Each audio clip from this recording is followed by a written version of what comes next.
Hello at kumusta nga pala kayo ngayon? Welcome nga pala ulit sa aking mini vlog for today. Nakapulot nga pala ako ng pera kahapon kaya heto nakapamili ng kaunti.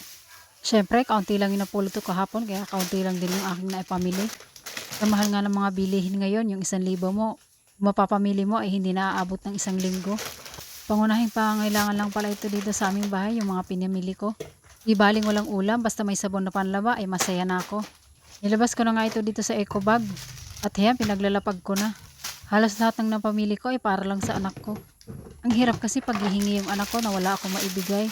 Kinuha ko na nga tong lagayan ng mga biskwit niya. Pag napupuno ko tong lagayan niya ng biskwit ay tiyak, abot na to ng 15 days. Minsan sumusobra pa nga. 3 klase lang ng biskwit ang napamili ko. Biruin mo yung isang klase ng biskwit ay halos 100 piso na. Tinabi ko na nga muna at kinuha ko na tong lagayan ng bigas namin, wala na din kasing laman. Inilagay ko na nga yung 2 kilong bigas na binili namin. Nilagay ko na rin yung 2 piraso na noodles dun sa loob ng bigasan namin kasi pag hindi namin inilagay doon, kinakain ng mabait.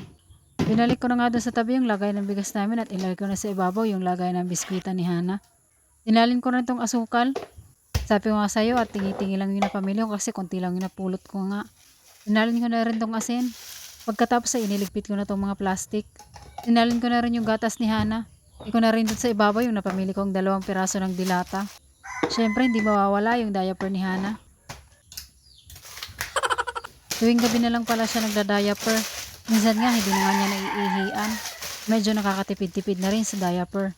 Ligpit ko na rin itong ibang mga plastic na pinaglagyan ng mga biskwit. Dami ko nga pala palang hugasan.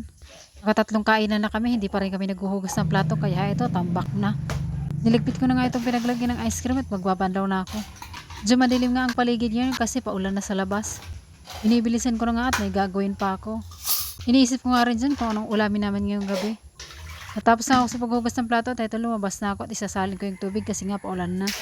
Isinalin ko lang dito sa mga lagayan ng tubig ulan namin at dito sa mga batya. Para pag umulan ay puno ulit yung aming drum. Ganitong paraan ay nakakapag-imbak kami ng tubig. Minsan kasi ilang araw ding hindi umuulan kaya dapat naging handa tong aming drum na walang laman. Yun lang muna ulit sa ngayon. Bukas ulit, paalam at isinara ko na tong aming pinto.